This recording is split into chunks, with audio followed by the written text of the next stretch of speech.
Yo, hey guys, poppin', Jacques Slade here. Back with another unboxing, and today we're going a different route than we usually go. Usually we go to the high end when it comes to sneakers. We go to the best of the best, but today we're taking a look at something that's, I would say it's in the middle ground. It's almost high end, and it's a really interesting looking sneaker. I just happened to see it online, so I went and hurried up and bought myself a pair, and I wanted to give you guys a look at it. So without further ado, let's hop right into it. So this is the Jordan Jumpman 21. You see it just comes in the regular black Jordan box, no special thrills or anything here.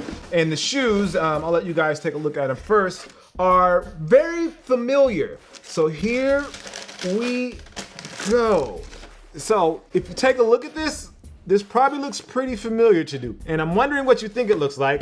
And I hope you got it right, because the shoe that it looks like is pretty new. It's the Air Jordan 35. So a lot of times what brands do is they create what they call takedowns of their signature shoes. Obviously the Air Jordan 35 is the signature shoe for Jordan brand. And what they've done is almost made, let's call it a little brother version of the Air Jordan 35, and it's really not something to sleep on. I know most of you that are really into the hype stuff probably won't take a second look at these, but I definitely think you should, especially if it's something, one, that you're gonna ball outside in, or two, if there's just a shoe you wanna ball in that you know you're just gonna trash. If you play with basketball players that are terrible and they're stepping on your feet, this is probably the better bet of the shoe to get than getting the actual Air Jordan 35. And the reason I say that is because these are only $110 as opposed to the $180 it costs for the Air Jordan 35. So let's break these down a little bit and I'll show you what's going on. So they have this just like regular textile upper. There's nothing special. It's almost like a knitted textile. It's pretty thick, maybe a canvas, and it's thick enough, you know, that it can definitely take some wear and tear. So you can beat these up a little bit. They're built really well, which is something that I definitely appreciate. Now the leather here is obviously not the best leather in the world. It feels okay, but it definitely feels a little bit plasticky. So it's not going to be like the highest quality leather that you've ever gotten on a Jordan brand shoe. Now the height is something that I noticed when I put them on, that it's not exactly a high top.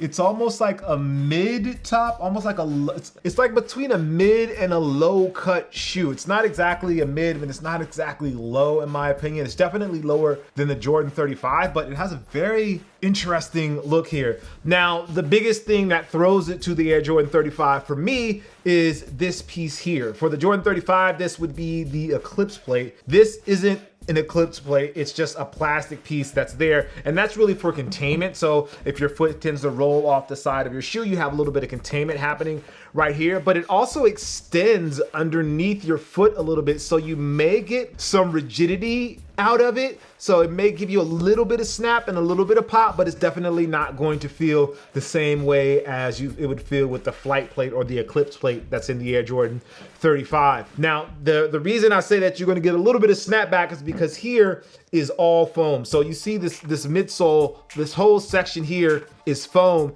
So this will provide a little snapback against the softness of the foam. It'll add some rigidity to it. Now, the other thing that you'll notice is this outsole. So that's definitely gonna get you some miles if you play in these outside. I'd recommend playing with these outside instead of playing with the Air Jordan 35 outside. You'll get some good wear and tear in these, some nice big spaces in between the threads here, so you're not getting a lot of dust caught up in there. Only place it thins out is here at the heel and here right at the toe, which you need a little bit more traction in those areas. You're gonna need those pathways to be a little bit closer together, so you have that there. You also have the area to drag your toe. If you're like me, you drag your toe, you have a little bit of extra protection here.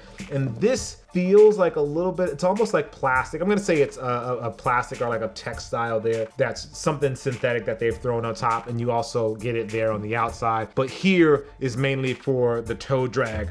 Now you have a nice heel collar in here to give you a little bit of extra protection, and then you have this padded area around the ankle. It's definitely not as padded as the Air Jordan 35. With that, hold on, actually, I brought the 35s out just because I wanted to do like a comparison of the two so you guys can see the two next to each other. So here, like when it comes to the padding, like if you look at the padding there, you can see the padding on the 35 is a lot deeper and a lot fatter, whereas here it's I shouldn't say it's very thin, it's some nice padding, but in comparison to the 35, it's like it feels thin by comparison. The tongues are about the same thickness as far as the padding goes.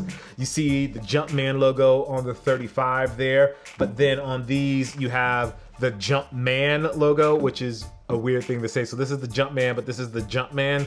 If you get what I mean, this is the Jumpman logo, but this is the Jumpman as in the shoe, because this shoe is the Jordan Jumpman. And for those that don't know, the Jordan Jumpman is a line that Jordan brand had that started in the late 90s, I'm going to say, and a lot of the pro athletes actually wore them on court, and a lot of sneakerheads actually really love the Jumpman series. It's only in the current generation where the Jumpman series of sneakers doesn't get as much love as the Jordan signature line or the other Jordan shoes. It's really just a sign of the times. But you see here on the tongue for the pull, it has Jumpman there, and then you have it also on the heel collar where you pull, you have Jumpman there as well. But the similarities again come with the Eclipse plate versus, they didn't even have a name for this, so I'm gonna call that like the mini Eclipse plate. That doesn't make sense, but that's what I'm gonna call it. I'm gonna go with that.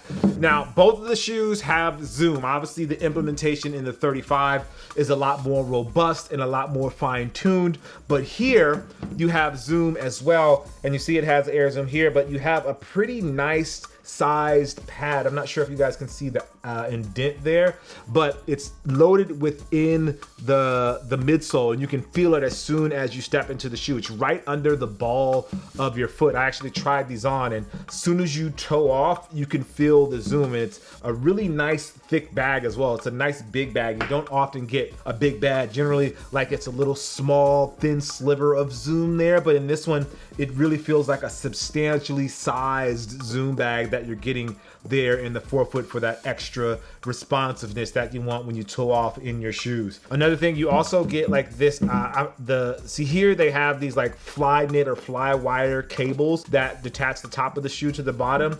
Here you don't have that same sort of thing, but you have the same sort of design. So in a sense, this shoe is borrowing, I would say, the design aesthetic of the 35. It probably won't play the same for those that really like the feel of the 35, or if you played in the 35 and it feels a certain way to you, you're probably not going to get that same feel in this one. This one will feel different for the toe off. This one will probably, I would say, feel more like a PG or a Kyrie sneaker than where this one feels like a more robust Jordan sneaker, like the Jordan signature sneaker. This is like the Jordan 35 and LeBron feel a certain way versus like a Kyrie and a PG shoe feeling a certain way as well. What I would love to see, honestly, is one of the NBA players put these on and playing these in the game, because they are, again, really good shoe. It's called the Jordan Jumpman 2021. Some call it the Jordan Jumpman 2021 PF, but the way I've just seen it is just the Jordan Jumpman. These go again for $110, which is a great deal when you compare it to this shoe, which is $180. So if you want something nice, quick and easy that you can ball in, that's going to be durable, it has zoom, it's going to perform well, it fits well, it's true to size, then this might be something you want to put on your radar. Anyway, let me know what you guys think. These are dropping in a ton of different colorways. There's like a grape colorway, there's a true blue colorway, and I've seen a couple of other colorways as well. Most of those were overseas, but I think they're all starting to come to the US. So if you're interested in trying these out, make sure you check them out. Again, the Jordan Jumpman 21. As always, I'm Jacques Slade. Make sure you like, favorite, and subscribe. Let me know, do you guys want to see more takedown sneakers like these on the channel? Is this something that you want to see me unbox and review? Something that's not like the signature shoe or the hype stuff, something that's a little more mainstream and down the road in the middle. I think we should. I think it's dope, and I think you guys will enjoy them. All right, with that being said, Jacques Slade, like, favorite, subscribe, and all that good stuff if you want to, and I'll see you guys soon. Peace.